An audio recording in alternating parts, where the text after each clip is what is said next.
of running backwards. Mm. So absolutely. Interesting. So today, again, our focus can be really narrow. It's 2-on-1 hand fight. I've got almost all of it above the waist just so you can see small parts. We're going to try to do a deep dive today. We've got time right now. We're not trying to prep for a competition. Coach said it great yesterday in a conversation I had with him where Coach Creighton said, right now we're at marathon pace. There's no sprint right now. There's no need for sprint. Mm-hmm. So we can do a deep dive in this. Because I've got single video angle that, some of the demonstrations look a little bit awkward because I'm trying to show you where my hands are, where a lot of times my hands would be hidden, right? And we'd be bent over a little bit more. So just for learning purposes there. And then finally, drill pace. It's learning mode.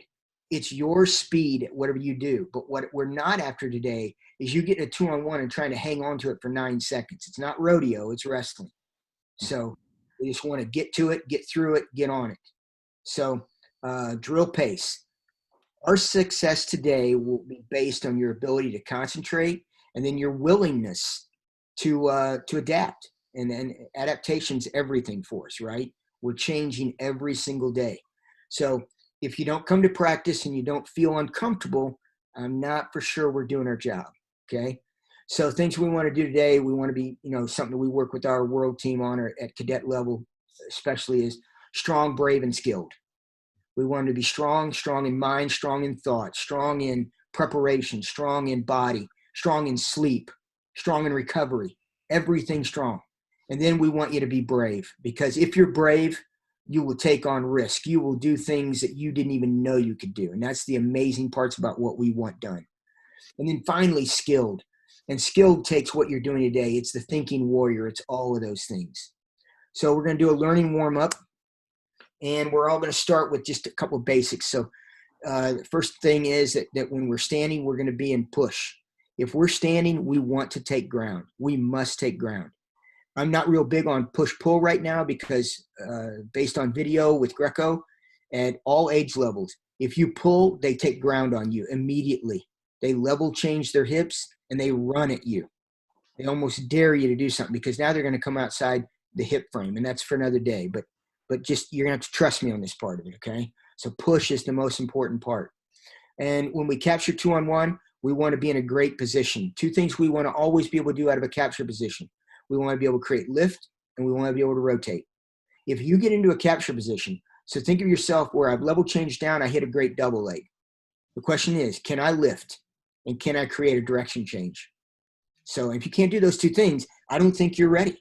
I think you probably should let go of the guy and say you're sorry for shooting on him. And then finally, prepare your scores.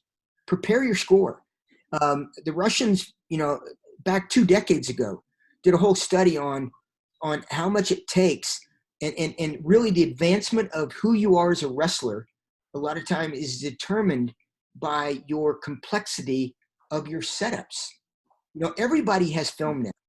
So, I always talk about here's the move, here's 4 ways into the move. And then you want 4 ways out. And if you can get 4 ways in and 4 ways out, now you got a combination of 16. If someone can stop 16 things, you're wrestling somebody that's unbelievably prepared. So everyone's going to watch you if you're somebody now. And so your ability to mix up how you get into your attack doesn't change that you have a great double leg or a great single, or in our case, a great arm spin. I've got 10 ways to get into an arm spin, and 4 of them are disguisable. So that's kind of what you want to get to. So today, what I talked about was, we're going to go 2-on-1 work. The focus is right inside this box. It's what happens between the 2 bodies a lot of times. So almost all of the angles is going to be the angle you're looking at right now, above the waist, below the neckline. Because again, the rest of it, what we want to do is hone in today. And Coach wanted a good deep dive, and I think we're gonna get this opportunity to do this. And again, we wouldn't be able to do this on a normal basis. So 2-on-1 work for 50 minutes. Focus mainly on hands. So what I'm gonna do is I'm gonna hit this, and I built these, Coach, and I've got 15 more of these slides I'm not using in this presentation. I'm going to try to Dropbox that to you, and they all have sound on them. I'm going to try to kill my sound. I want to make sure that you can hear me, though. Awesome. Okay. So, one more different angle going back to an outside 2-on-1. Can you hear me? Yeah. No. Okay. So you feed the hungry hand. My hand's here. It doesn't come over to reach, because if I do that, again, we're just talking through this, but what I'm going to do is I'm going to take this wrist square with him, and what I'm going to do is I want to make sure I cross that wrist across the body. If I reach for it, then he has a 2-on-1 because he angles me. Everything is either if I pull it my to body me, or his I stand a lot greater chance of getting I take the lock. The best chance I get to it is I take that hand, I put it on his arm. Here, head stays That's high, where I want to be. reach, step. So if I can make that happen. Inside is a high hand. Let me try one more outside. thing, Coach.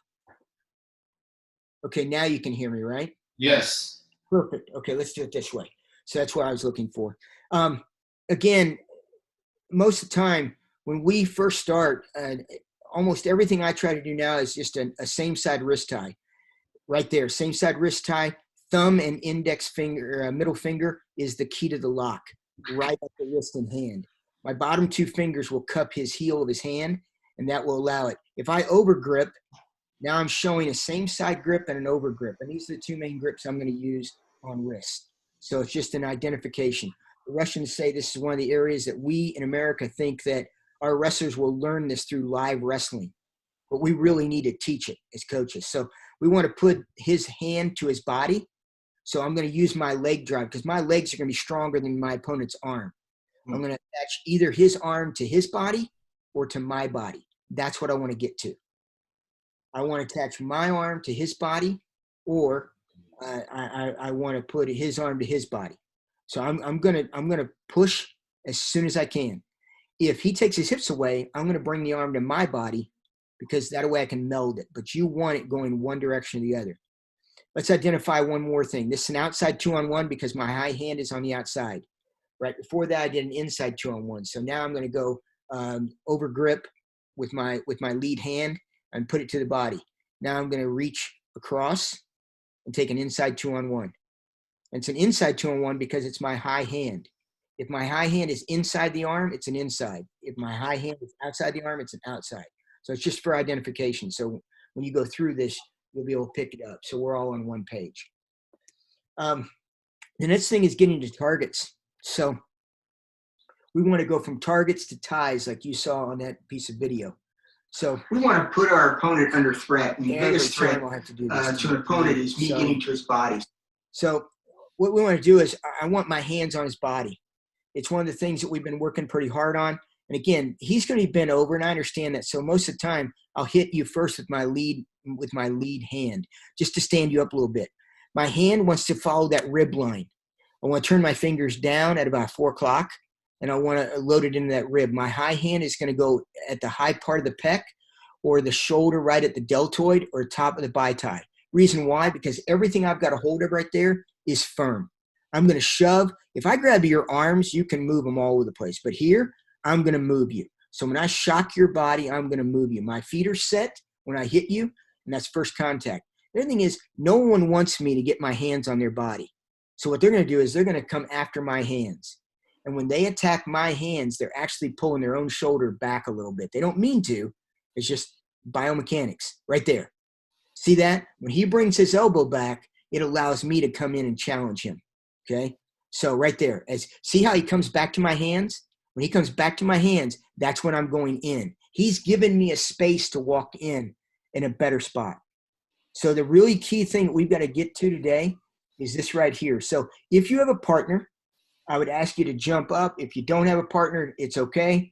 But we're going to stop it there for a second. And all I want you to do is just walk out, put hard hands on them. And then as they try to grab your hand, fight to a 2-on-1. I don't care what kind of 2-on-1. Doesn't matter to me. Go ahead. We'll give you a couple of minutes to play there.